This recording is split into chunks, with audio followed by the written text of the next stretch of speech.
CM ವಿರುದ್ಧ ರಾಜ್ಯಪಾಲರು ಪ್ರಾಸಿಕ್ಯೂಷನ್ಗೆ ಅನುಮತಿ ನೀಡಿರತಕ್ಕಂಥದ್ದು ಯಾರು ಏನೇ ಮಾತಾಡಿದ್ರು ಕಾಂಗ್ರೆಸ್ನಲ್ಲಂತೂ ಒಂದು ರೀತಿ ಕಾರ್ಮೋಡ ಕವಿದಂತೆ ಆಗಿದೆ. ಈ ನಡುವೆ ಸಚಿವ ಸಂಪುಟದ ಸಂಪೂರ್ಣ ಎಲ್ಲ ಸಚಿವರು ಮತ್ತು ಹೈಕಮಾಂಡ್ ಮುಖ್ಯಮಂತ್ರಿ ಸಿದ್ದರಾಮಯ್ಯನವರ ಪರವಾಗಿ ನಿಂತಿದ್ದಾರೆ. ಅದರ ಜೊತೆಗೆ ಈಗಾಗಲೇ ಸಿದ್ದರಾಮಯ್ಯ ಅಭಿಮಾನಿಗಳು ಅಹಿಂದ ವರ್ಗದವರು ಬೀದಿಗಿಳಿದು ಹೋರಾಟಕ್ಕೂ ಕೂಡ ನಿರ್ಧಾರ ಮಾಡಿದ್ದಾರೆ. ನಿನ್ನೆ ಕೂಡ ಕೆಲವು ಕಡೆ ಪ್ರೊಟೆಸ್ಟ್ ಆಯಿತು. ಇನ್ನು ನಾಳೆಯಿಂದ ಅಹಿಂದ ಕಾರ್ಯಕರ್ತರು ದೊಡ್ಡ ಮಟ್ಟದ ಪ್ರತಿಭಟನೆಗೆ ಮುಂದಾಗಿದ್ದಾರೆ. ಸೊ ನಿನ್ನೆ ಪ್ರತಿಭಟನೆಗಳು ಯಾವ ರೀತಿ ಆಯಿತು ನೋಡೋಣ ಬನ್ನಿ. ಸಿಎಂ ವಿರುದ್ಧ ಪ್ರಾಸಿಕ್ಯೂಷನ್ಗೆ ಅನುಮತಿ, ರಾಜ್ಯಪಾಲರ ನಡೆ ವಿರುದ್ಧ ಕೈಪಡೆ ಕಿಡಿ.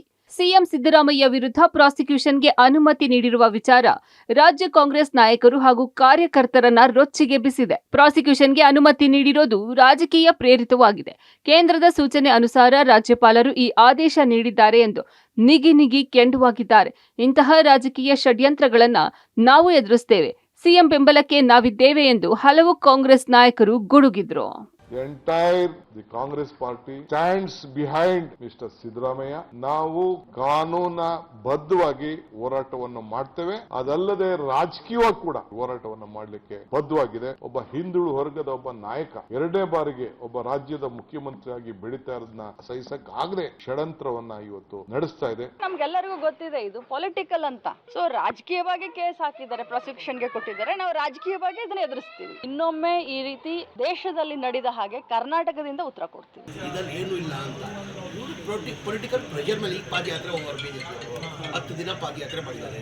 10 ದಿನ ಆಗಿ ಏನೂ ಆಗಲಿಲ್ಲ ಅಂದ್ರೆ ಏನಾಗ್ತದೆ, ಇವ್ರು ಕೆಟ್ಟ ಹೆಸರು ಬರ್ತದೆ ಅಂತ ಪ್ರೆಷರ್ ಮೇಲೇನೆ ಕೊಟ್ಟಿರೋದು. ನಮಗೆ ನ್ಯಾಯಾಲಯ ಬಗ್ಗೆ ವಿಶ್ವಾಸ ಇದೆ. 100 ನ್ಯಾಯದಲ್ಲಿ ನಮ್ಗೆ ನ್ಯಾಯ ಸಿಗ್ತದೆ. ಮೈಸೂರಿನಲ್ಲಿ ಸಿಡಿದೆದ್ದ ಕಾಂಗ್ರೆಸ್ ಕಾರ್ಯಕರ್ತರು ಟೈರ್ಗೆ ಬೆಂಕಿ ಹಚ್ಚಿ ರಾಜ್ಯಪಾಲರ ವಿರುದ್ಧ ಆಕ್ರೋಶ. ಇನ್ನು ಸಿಎಂ ಸಿದ್ದರಾಮಯ್ಯ ತವರು ಜಿಲ್ಲೆ ಮೈಸೂರಿನಿಂದ ಹಿಡಿದು ಕಲಬುರಗಿವರೆಗೂ ರಾಜ್ಯಪಾಲರ ವಿರುದ್ಧ ರೊಚ್ಚಿಗೆದ್ದ ಕಾಂಗ್ರೆಸ್ ಕಾರ್ಯಕರ್ತರು ಬೀದಿಗಿಳಿದು ಪ್ರತಿಭಟನೆ ಮಾಡಿದ್ರು. ಕಲಬುರಗಿಯಲ್ಲಿ ಕಾರ್ಯಕರ್ತರು ಟೈರ್ಗೆ ಬೆಂಕಿ ಹಚ್ಚಿ ಬೊಬ್ಬೆ ಹೊಡೆದು ಗೋ ಬ್ಯಾಕ್ ಗವರ್ನರ್ ಅಂತ ಘೋಷಣೆ ಕೂಗಿದ್ರು. ಮೈಸೂರಿನಲ್ಲಿ ರಾಜ್ಯಪಾಲರ ಪೋಸ್ಟರ್ಗೆ ಬೆಂಕಿ ಇಟ್ಟು ಟೈರ್ಗಳಿಗೆ ಬೆಂಕಿ ಹಚ್ಚಿ ಆಕ್ರೋಶ ಹೊರಹಾಕಿದ್ರು.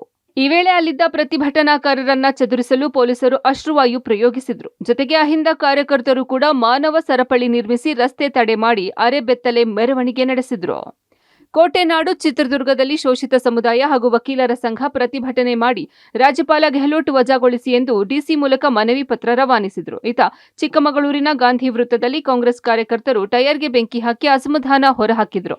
ದಾವಣಗೆರೆಯಲ್ಲಿ ಜಿಲ್ಲಾ ಅಹಿಂದ ಒಕ್ಕೂಟ ಜಯದೇವ ಸರ್ಕಲ್ನಿಂದ ಗಾಂಧಿ ಸರ್ಕಲ್ವರೆಗೂ ಪ್ರತಿಭಟನಾ ರ್ಯಾಲಿ ಮಾಡಿ ರಾಜ್ಯಪಾಲರ ಧೋರಣೆ ಖಂಡಿಸಿದ್ರು.